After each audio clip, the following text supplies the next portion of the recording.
Hello दोस्तों, मैं हूं आपका educator Syed Shujatullah. Welcome to knowledge creel. आज हम जियो पॉलिटिक्स में पढ़ेंगे किस तरीके से वर्ल्ड मीडिया रिएक्ट किया है to the our Lok Sabha elections के ऊपर।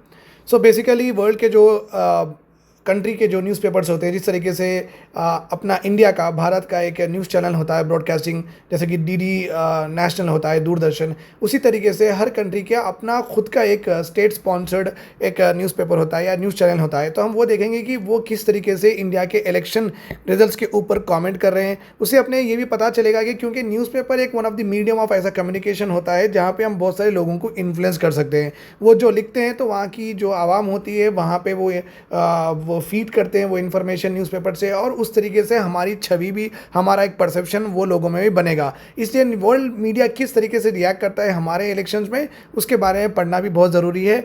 जियो पॉलिटिक्स में या फॉरेन पॉलिसी में ये बहुत इंपॉर्टेंट हो जाता है।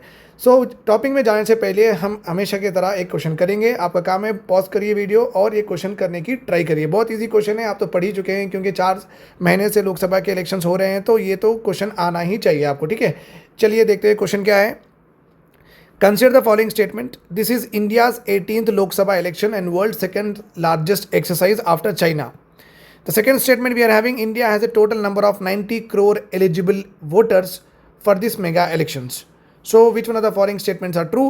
One, only two, both one and two, neither one and two. So at the end of the lecture anyhow मैं इसका आपको आंसर दे दूंगा। ठीक है, तो जब तक आप ये पॉज करके सोचिए और करने की ट्राई करिए। देखिए डेमोग्राफिक डिविडेंड क्या है, देखिए कि कितना, अगर आपको चाइल्ड पॉपुलेशन पता है, अगर आपको थोड़ा बहुत ओल्ड पॉपुलेशन कितना है परसेंटेज में पता है, तो आपको सेकंड स्टेटमेंट आसानी से आ जाना चाहिए। फर्स्ट स्टेटमेंट में ये देखिए कि चाइना सबसे बड़ी पॉपुलस कंट्री है, हम सेकंड मोस्ट पॉपुलस कंट्री है, तो चाइना के पास ज़्यादा से ज़्यादा उनकी जब एक्सरसाइज होगी तो डेफिनेटली वहाँ पे ज़्यादा सबसे बड़ी एक्सरसाइज होगी डेमोक्रेसी की, और इंडिया की सेकंड होगी। तो इसके ऊपर थोड़ा ट्विस्ट है, वो ट्विस्ट में नहीं अभी नहीं बताऊंगा, आपको at the end of the lecture में बताऊंगा। तो वो ट्विस्ट को आप फर्स्ट स्टेटमेंट में देखिए और सेकंड स्टेटमेंट में मैंने जो हिंट दिया है वो हिंट से आप काम करने की कोशिश करिए। ठीक है, चलिए। सो अभी तक के इंडियन एक्सप्रेस के न्यूज़पेपर के हिसाब से इस तरीके से अपने लोकसभा के रिजल्ट्स है। तो मैं आपको नॉर्मली बता रहा हूँ, इंडिया नेशनल डेमोक्रेटिक अलायंस, ये भी लोगों को ज़्यादातर पता नहीं है कि ये एनडीए क्यों बोलते हैं, यूपीए क्यों बोलते हैं, इसके बारे में भी हम थोड़ा पढ़ लेंगे। एनडीए यूपीए, ठीक है। एक ज़माना होता था जब एक पार्टी कंटेस्ट करती थी, वो पार्टी क्या करती थी, 272 mark, nothing but half A mark तक पूरा वो कंप्लीट कर लेती थी अपना। ओके, सो एक पार्टी को मेजॉरिटी आती थी एक ज़माने में। अभी उसके बाद में ये सिलसिला चलता रहा, 1969 तक यही होता गया। ठीक है, सो जब अपने फर्स्ट टाइम इलेक्शंस हुए थे अपने कंट्री में 1951 टू 52 में, जब वो Congress INC, Indian national Congress, जो अभी की कांग्रेस को जब आईएनसी बोलते थे, इंडियन नेशनल कांग्रेस ही आती थी, मेजॉरिटी 272 से ज़्यादा उनके सीट्स आते थे, तो कांग्रेस पार्टी गवर्नमेंट में आई, इस तरीके से बोलते थे, क्योंकि कोई अलायंस होता नहीं था। बाद में 1970s के बाद में ये हुआ कि अलायंस बनना शुरू हो गया, क्योंकि एक single party half way mark 272 seats नहीं जीत रही थी। तो यहाँ पे रीजनल पार्टी का राइज हुआ था। रीजनल पार्टी का राइज होने के वजह से बहुत सारे वोट्स बंटना शुरू हो गए मेजर नेशनल पार्टीज़ और रीजनल पार्टीज़ में। तो रीजनल पार्टीज़ अब बन गए हैं कोलिशन पार्टनर्स, और मेजर पार्टीज़ तो वैसे भी होते हैं कांग्रेस एंड बीजेपी। इस तरीके से इसकी स्टोरी है। जब भी बीजेपी खुद से हाफ वे मार्क नहीं लाती है 272, बीजेपी को अलायंस का सपोर्ट लेना पड़ता है, तब हम बोलेंगे एनडीए, नेशनल डेमोक्रेटिक अलायंस। याद रखिए, जब भी यहाँ पे और एक भी देखना है आपको, कांग्रेस खुद से ऐसे 272 सीट्स नहीं लाती हैं, कांग्रेस प्लस अलायंस को कहा जाता है यूपीए, यूनाइटेड प्रोग्रेसिव अलायंस। इसी तरीके से बीजेपी प्लस अलायंस को कहा जाएगा एनडीए। सो याद रखिए, इसलिए हम बोल रहे हैं कि अभी के टाइम पे बीजेपी के पास full majority, nothing but 272 MP seats नहीं आए हैं, इसलिए ये बीजेपी की गवर्नमेंट नहीं बन रही है, ये गवर्नमेंट बन रही है एनडीए की, बिकॉज उनको लेना पड़ेगा हेल्प नीतीश कुमार की जेडीयू से, उनको लेना पड़ेगा अलायंस पार्टनर, ओके, चंदा बाबू नायडू की टीडीपी से, तभी वो बना सकेंगे। सो थोड़ा मैं बता चुका हूँ यहाँ पे एनडीए, और ये कांग्रेस की पे पास उनके कांग्रेस प्लस अलायंस पार्टनर्स का वो एक नाम दिए हैं पूरे मिलके, इंडिया ब्लॉक। ठीक है, चलिए। बीबीसी, ब्रिटिश ब्रॉडकास्टिंग काउंसिल, ये यूके की न्यूज़ ब्रॉडकास्टर है। यूके गवर्नमेंट इसके स्पॉन्सर करती है। इनके जो भी अपॉइंटमेंट्स होते हैं ये चैनल में, इनके जो भी रूल्स एंड रेगुलेशंस होते हैं वो यूके गवर्नमेंट करती है। ये यूके का ऑफिशियल ब्रॉडकास्टिंग चैनल और न्यूज़पेपर भी है। उन्होंने लिखा है, India's Modi faces turning blow as alliance head for reduce majority. क्योंकि इनकी अलायंस की मेजोरिटी कम हो गई है। पहले बीजेपी प्लस इनकी अलायंस ऑलमोस्ट 343 तक टच करती थी 2019 में, अभी 343 जाके 922 हो गई है। इसका मतलब है ये बीजेपी और इनके अलायंस पूरे मिला के रिड्यूस मेजोरिटी में आ गए हैं अभी के टाइम पे। ओके, और इन्होंने ये भी कहा है कि ये opposition party highlight the cost of living issues. Okay, जीने का जो भी खर्चा है बढ़ गया है, अनएम्प्लॉयमेंट बहुत पीक पे है, और सेफ डेमोक्रेसी का स्लोगन, ये पूरे चीज़ें अपोजिशन पार्टी के लिए काम करे हैं। ये पेपर का मानना है, इसलिए बीजेपी को कम वोट्स आए हैं। ठीक है, चलिए अब देखते हैं CNN। ये है अमेरिकन न्यूज़ एजेंसी है ये CNN।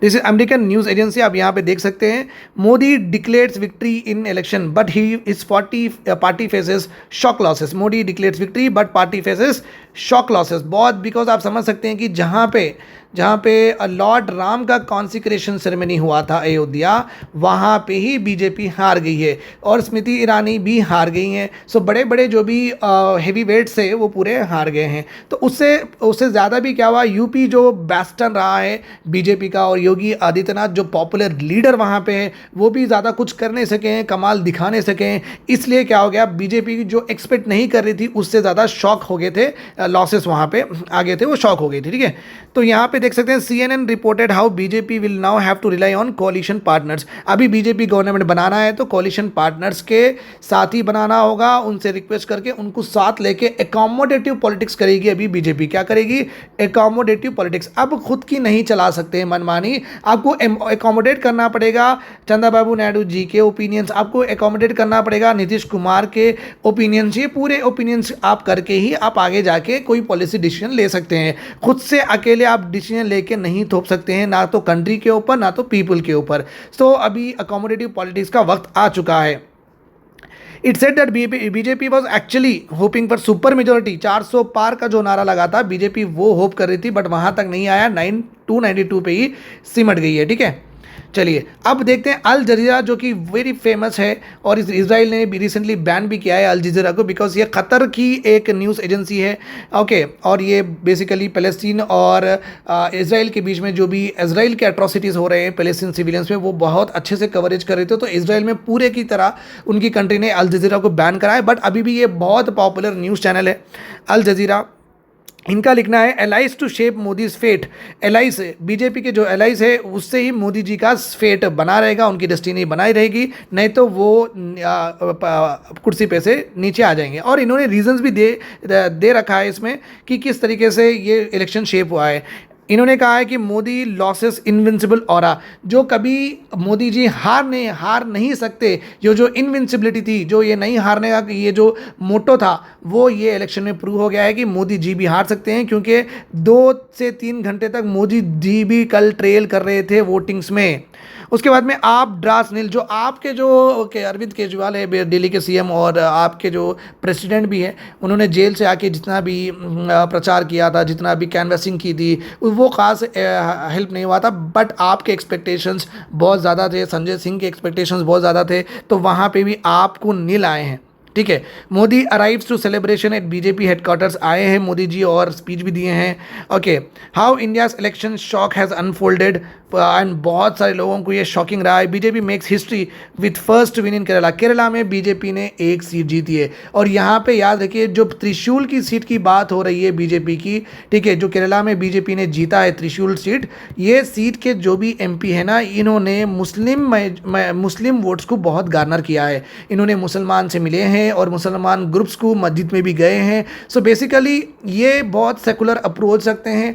ओके, बीजेपी की तरफ ना कहीं वो हेट स्पीच दिए हैं, पूरे उनके कैंपेनिंग में वो मुस्लिम वोट्स को गैदर करे हैं, और हिंदू वोट्स तो उनके साथ पहले भी थे, अच्छे इंसान भी है ये as a person, that's why इन्होंने ये इलेक्शन जीता है। इस तरीके का मानना है पूरे न्यूज़ चैनल्स का। ठीक है, बाकी के अगर आप देखते हैं बीजेपी एमपी जो भी है कि वो मुस्लिम्स को साइड करके बात करते हैं या उनके खिलाफ बात करते हैं, बट ये त्रिशूल के जो एमपी हैं उन्होंने, मुझे नाम एग्जैक्टली याद नहीं आ रहा, बट मैं इसलिए त्रिशूल एमपी बोल रहा हूँ, उनका जो कैनवसिंग था आप देख सकते हैं यूट्यूब पे और न्यूज़ चैनल पे अवेलेबल है। उन्होंने बहुत सारे मदरसे गए हैं, मस्जिद गए हैं, मुस्लिम वोटर्स को रीच किया है और एक कॉन्फिडेंस मुस्लिम में और सिख्स में, मुस्लिम्स में, सॉरी क्रिश्चियंस में इंस्टिल किया है। देखिए अगर मैं आऊँगा तो ऐसा नहीं होगा कि मैं एक तरफी बात करूँगा, मैं सबके लिए काम करूँगा। वो कॉन्फिडेंस उन्होंने इंस्टिल किया है, इसलिए वो वहाँ पे जीत आसानी से आ चुकी है उनको।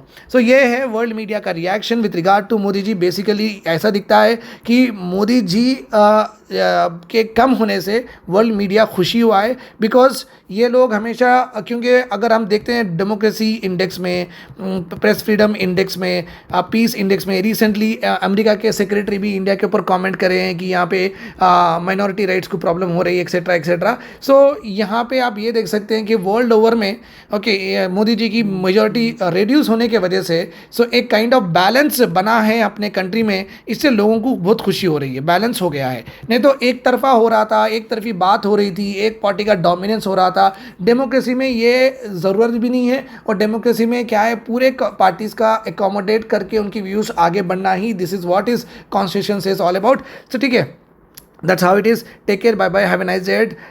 And आपके पास next video will be about the course that I have launched. You can enroll in the course and be a part of it. Thank you, empower us. Bye bye. Hello everyone, 18 months of current affairs has been launched, very meticulously designed and very well framed and very crisp current affairs that I am going to give you. So you can go to the www.professionalis.com, go to the courses menu and then click on buy now. Then you can buy it. The good thing about this course is once you buy the course, the next 6 months or up to December 2024, you will get the current affairs updated in the same course. So you don't have to look for any other courses, okay, and you don't have to buy from any other one. Just stick to it, that will serve your purpose. So let us get into the topic. चलिए अब हम देखते हैं अपना question. This is India's 18th Lok Sabha election and world second largest exercise after China. ये statement का पहला part right है, ये ट्रू है कि इंडिया की ये 18th लोकसभा इलेक्शन हुई है, और ये वर्ल्ड सेकेंड लार्जेस्ट नहीं है, ये दुनिया की सबसे लार्जेस्ट डेमोक्रेटिक इलेक्शंस हम कराते हैं, ठीक है। सो पहला स्टेटमेंट रॉन्ग है। The second statement we are having, India has a total of 90 crore eligible voters. ये इलेक्शन कमीशन ऑफ इंडिया की वेबसाइट पे प्रॉपरली दिया गया है कि 90 करोड़ अपने पास वोटर्स है। So this is absolutely right one.